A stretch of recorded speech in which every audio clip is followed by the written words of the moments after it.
It happened to me. I borrowed more from my experience rather than from textbooks. I was teaching in Tokyo for some time, as I mentioned earlier. I was very young. Those days TV had just come in and I didn't understand Japanese language. I finished my class and came back to the hotel where I was made to stay. What do I do in the hotel alone? I went for a stroll in the garden outside. There's a lovely garden outside the hotel. I went for a walk. As I entered the garden, I saw a Japanese boy carrying 2 cane baskets on both the shoulders. You can see it happens in Karajagi Park. They bring and sell groundnuts and all that. He had 2 baskets, he kept it down and started opening it and selling things from inside. I was wondering, what will he sell now? He opened the basket box cover and took out a pigeon. I said, my God, in Japan even pigeons are so disciplined they don't fly. It was not a pigeon, it was actually a toy. In early 70s, Japan was famous for mechanical toys. Today it's famous for electronic toys. He took a pigeon, exactly the size of a real pigeon, so soft, touch, everything was safe, and then the eyes would roll over, beak was very sharp. Then you know what he did? He lifted the right wing and there was a key there.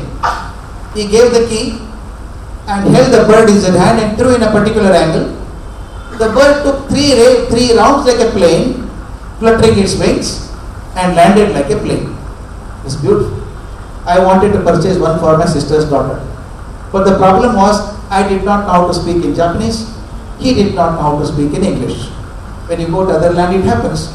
Broken English and more by gesture, the deal was struck. I paid him so much money and took it. When you purchase anything new, what is the first thing that you do? You try it again. Am I right? I did the same mistake. It's a public garden. I took the bird, lifted the wing, gave the key. I remembered how he had thrown. I thought I threw in the same way and threw it. It happens to you also. Take your child for some shopping complex. There's a toy, and the child wants it. You give him. You try, you can't do it. There's a knack of doing it. I threw it in an angle which I thought was appropriate, but instead of taking 3 rounds, the bird went straight. I was horrified. It's a public garden. If the bird hits somebody, the beak is very sharp, it can cause damage. I was looking in the direction of the bird and my heart stopped. I saw a young couple coming in the opposite direction. Husband was about 26, 27.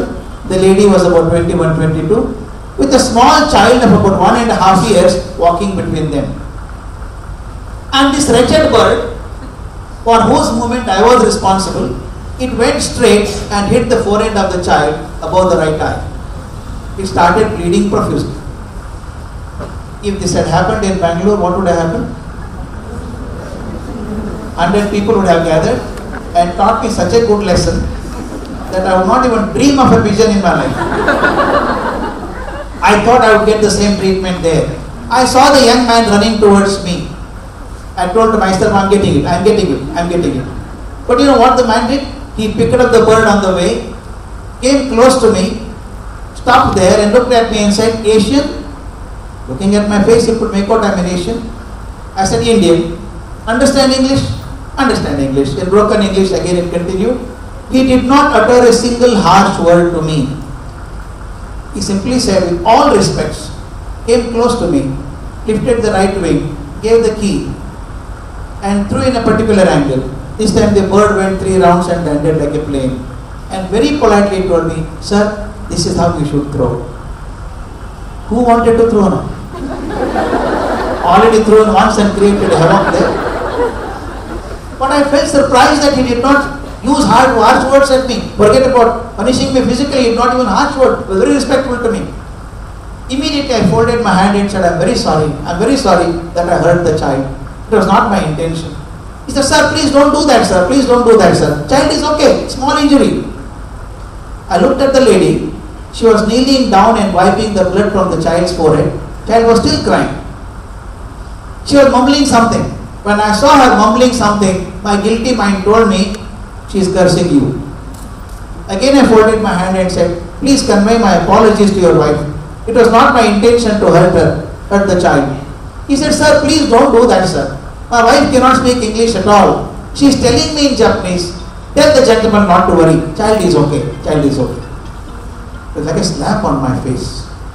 I took that bird, pushed in my coat pocket, came back to the hotel and narrated this to a receptionist there and asked her, that young girl, this incident happened outside the hotel here. Did I meet by chance an exceptionally patient couple, or is it very common here? Without lifting her head, the girl said, you are fortunate, because the couple was younger. If they were to be older, they would have beaten you to pulp. I said, why? She said, young people don't get angry. I said, why? I don't know. Young people do not lose their temper. I was so shocked. In India, reverse is true. If the old people are there, छोड़ो भाई क्यों झगड़ना उनके साथ? Why fight with him? We'll go back. We'll go back. Fight. Young people raise their shoulder and start fighting. But she was telling me exactly the opposite. I said, why young people don't get angry? I said, I don't know. They don't get angry, that's all. If you want, I'll take you tomorrow. Next day I took her. There's an institute called St. Joseph Institute of Advanced Studies. There's school to university in the same campus. There was a rector, a priest, 77-year-old man. And I went and told about myself and said, this girl tells me that young people in Japan don't lose temper. Is it true? First of all, I was shocked. He shocked me further. The old man said, yes, true. Young people don't get angry. Then he added a sentence, anyone born after 1948 cannot be violent. I said, my God, these fellows are, you can't predict these things. Maybe they changed the genes only. I said, 1948, we also had. They only did not have 1948. We also had 1948. What did we do? We did the most beautiful thing. Sometimes I feel ashamed of it. 1948, January, this man goes on talking about non-violence. Gandhi, we killed him on 30th January 1948. But in Japan, the reverse happened. I asked the priest, what happened in 1948? He said, nothing happened in 1948. Everything happened in 1945. You know, my friends, on 6th August and 9th August 1945, bombs were dropped on Hiroshima and Nagasaki. If you have a chance to go to Japan, if you miss Tokyo, don't worry about it. Don't miss Hiroshima. Hiroshima is the place where the first bomb fell, and 2 lakh people died like worms there on a single day. And they preserved that building. The dome-shaped building on which the bomb fell, it is completely burnt and completely burnt out. Emaciated building, they have preserved it. And around which 50 acres of lovely garden they have created. I asked my friend Japanese, why do you keep this eyesore? Burnt building? Could have removed it, no? They said, no. It is for a purpose. You see, my friends, how values can be taught. They said, we take our children to the park and tell the children, if your mind is violent and is full of anger, frustration and jealousy, your life will be like the building there. If your mind is pure and quiet and peaceful, your life will be like the garden outside. What a lovely way of demonstration. The cruel building is not cruel. The act was cruel. The building faced the cruelty. And they say, if you are cruel, your life will be like the building. I simply marvelous. And then I asked them, how did you do that? We are all talking about integrating values in education. How do you do that? He said, go and see the school. I went to every school, 50 schools I went in small towns, bigger towns and cities. They have got a mentor scheme, MENTOR, mentor. Teachers act as not only teachers but mentors also. For every 10 student, teacher is a mentor. They not only teach the subject, be in touch with the parents. Please remember, my friends, a student at home is different from student in the school. Is it not right? Sometimes the parents come and say, he makes so much noise in the house, ma'am. Parent tell you, but you say, no, he doesn't make any noise in the school. He's wonderful. Sometimes vice versa. The reason is that only when a teacher shakes hands with the parents, you understand the child completely. They have done that. Once the parents and teachers come together, you not only see that the performance in the examination becomes better, but even the behavior starts becoming better. That's what I say.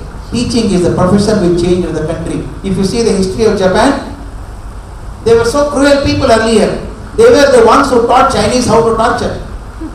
But today Japan is the most non-violent country and they all accept Our teachers made the country non-violent. Is it not right? Primary and secondary teachers made the country non-violent. That is the power in us. Let's not blame the politicians. Let us not blame the bureaucrats. Oh, politicians are spoiling. Bureaucrats are spoiling. Let them do their job. We'll do our job. We have the power. Through the child we can reach the family, and through the family we can reach the society. Only a teacher can change the society. I belong to that profession. I'm really proud of it. And third question is most marvelous question. Tough question, and the last question. Do you think you can love your students